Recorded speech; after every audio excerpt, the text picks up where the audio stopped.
this episode of CobbTV, we are talking about the drumming style of Steve Shelley from Sonic Youth. Yes, and be sure to like and subscribe for more epic musical content. Now, Steve actually joined the band because he was house sitting for Kim and Thurston while they were on tour, and they came back drummerless and asked him to be the drummer right there on the spot. He actually taught himself how to play the drums by jamming along to Beatles records. Ringo Starr is probably his all-time favorite drummer, and when it became time to make his own recordings and start his own bands, post-punk was in the airwaves. He actually said that punk skipped over the Midwest, so those post-punk drummers are also going to be a big part of his drumming style. And if you listen to the song Schizophrenia, that opening drum beat, in my opinion, sounds a lot like Stephen Morris's drumming in Joy Division.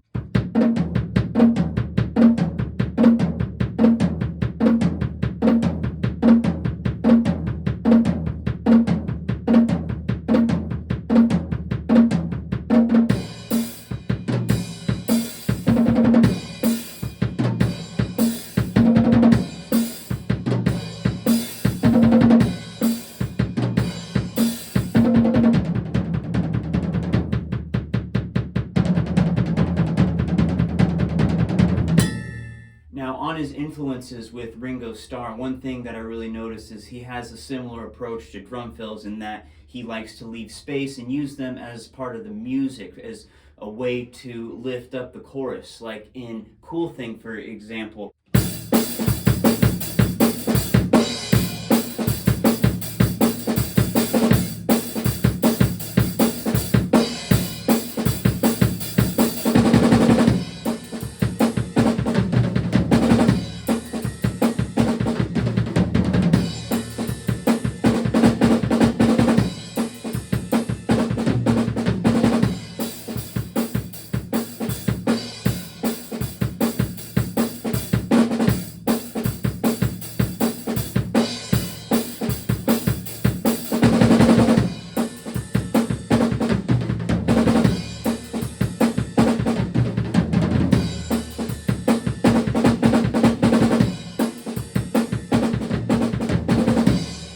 Now, if there's one drum groove that really captures Steve's entire style in one beat, I would say that's going to be the drum beat on Incinerate.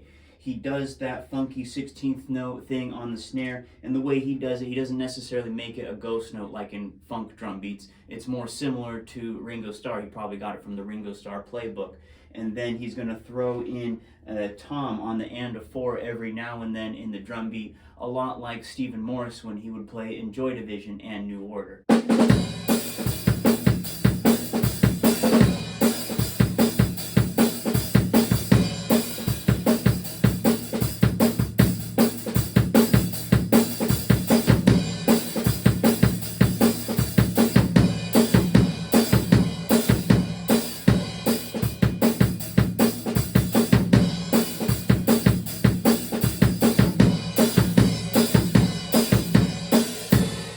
One thing that he's really well known for is the way he plays heavily on the toms, and perhaps my favorite tom-tom drum groove that he's ever come up with is going to be on the song Merry Christ.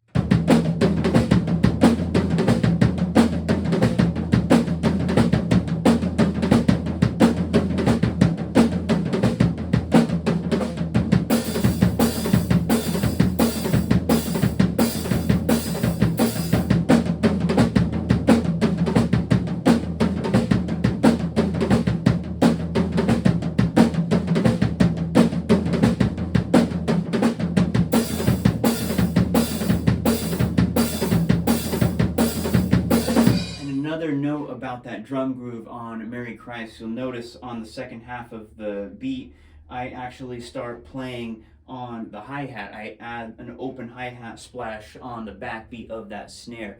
And that's something that he does in a lot of his drum grooves. And perhaps my favorite beat that he does this on is actually going to be on the song Titanium Expose.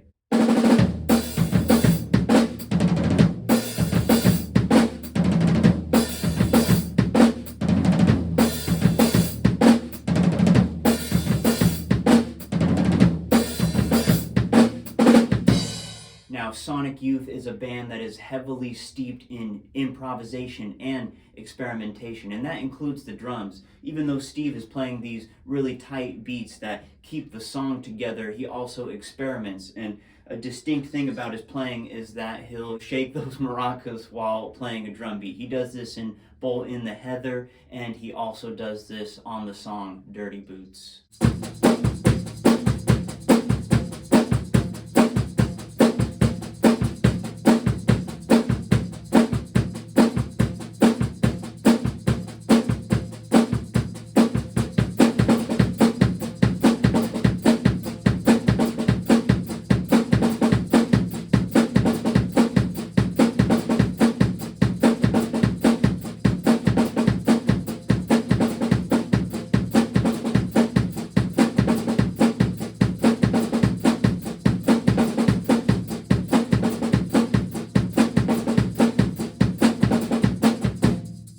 Sonic Youth is also a band that loves to play around with ambience, and so a lot of what Steve does is create space within his drum beats.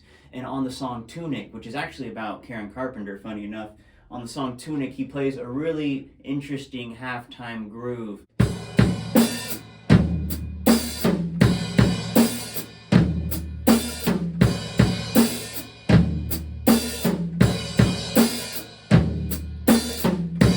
Another way that Steve Shelley likes to play around with the space is during the breaks where there's no vocals, he'll change up the rhythm, and he actually likes to do this dotted rhythm a lot. Just take the song Age Riot as a great example of this, and he also throws in those post-punk 16th note hi-hats on this song as well.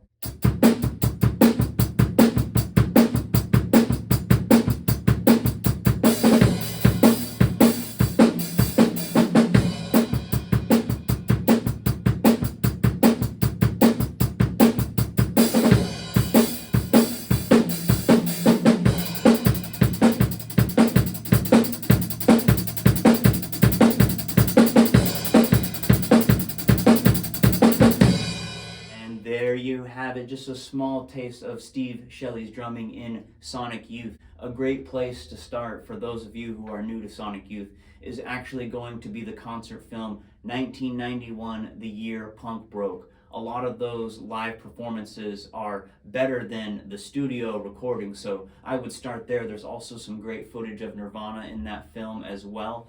And then after that, I would check out the album Goo. This is my favorite Sonic Youth record, and there's a lot of examples in this video from this album, alright? So go check out Goo, and don't forget to give this video a like and subscribe for more epic musical content. But in case I don't see you, good afternoon, good evening, and good night.